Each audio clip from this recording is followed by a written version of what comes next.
حقیقت کی دنیا کے معزز دوستو، السلام علیکم۔ ناظرین، حضرت آدم سے پہلے دنیا میں کیا تھا؟ اس سوال کا جواب ہر مذہب کے مطابق مختلف ہے۔ ہم مسلمان ہیں، ہم اللہ پاک کے قرآن پاک پر عمل کرتے ہیں، تو آج ہم اس سوال کا جواب قرآن و حدیث کی روشنی میں دیں گے۔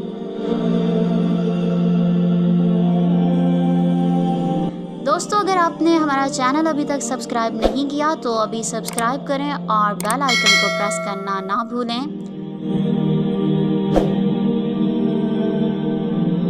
سورہ ہود کی آیت 27 میں بیان کیا گیا ہے، وہی ہے جس نے زمین اور آسمان کو 6 دن میں پیدا کیا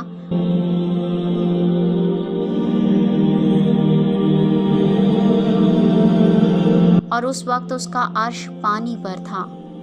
اس آیت کے مطابق حضرت آدم سے پہلے زمین پر صرف پانی موجود تھا، کسی بھی مخلوق کی طرف اشارہ نہیں کیا گیا۔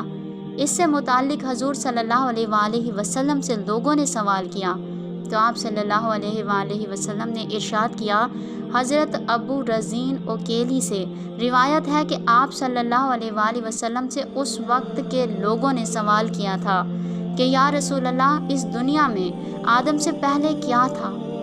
تو آپ صلی اللہ علیہ وآلہ وسلم نے جواب دیا کہ صرف اللہ تھا، نہ اوپر ہوا تھی نہ نیچے، اور عرش پر پانی تھا، اور اللہ نے قلم کو وجود میں آنے کا حکم دیا، پھر اس سے کہا لکھ، اور اس طرح انسانوں کے آنے سے 50,000 سال پہلے ہی ہر چیز، تمام مخلوقات کی تقدیریں اور ان کے بارے میں سب لکھ کے لوح محفوظ میں رکھ دیا گیا۔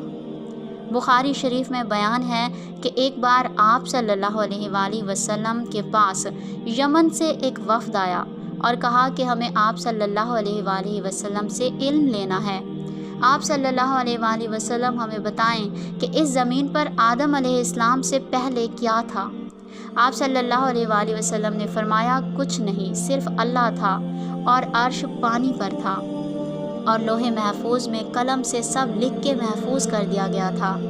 حضرت ابو ہریرہ رضی اللہ تعالیٰ عنہ سے روایت ہے کہ جب نبی پاک صلی اللہ علیہ وآلہ وسلم سے دنیا میں چیزوں کے وجود میں آنے کی ترتیب پوچھی گئی تو انہوں نے میرا ہاتھ تھاما اور کہا کہ اللہ نے جب یہ دنیا بنائی تو ان کی ترتیب کچھ یوں تھی: ہفتے والے دن مٹی پیدا کی، اتوار کو پہاڑ، پیر کو درخت، منگل کو تکالیف، بیماریاں، مسائل، بدھ کو نور، جمعرات کو چوپائے اس زمین پر پھیلا دیے، اور جمعے کے مبارک دن عصر سے رات کے درمیان آدم علیہ السلام کو پیدا کیا تھا، اور جنات کو 2000 سال پہلے ہی آگ سے پیدا کر دیا گیا تھا۔ اس طرح یہ دنیا وجود میں آئی اور آدم زمین پر آیا، اور اس کے بعد انسانوں کی نسلیں چلیں، اور ایسے ہی ایک اللہ اس زمین پر انسانوں کو دیا گیا۔ وقت ختم کر دے گا، اور جیسے یہ دنیا بنی ایسے ہی ختم ہو جائے گی۔ جی دوستو، امید کرتی ہوں آپ کو ہماری آج کی ویڈیو پسند آئی ہوگی۔ اگر ویڈیو اچھی لگی تو لائک کریں، شیئر کریں، اور ہاں، کمنٹ کرنا بالکل بھی مت بھولیے گا۔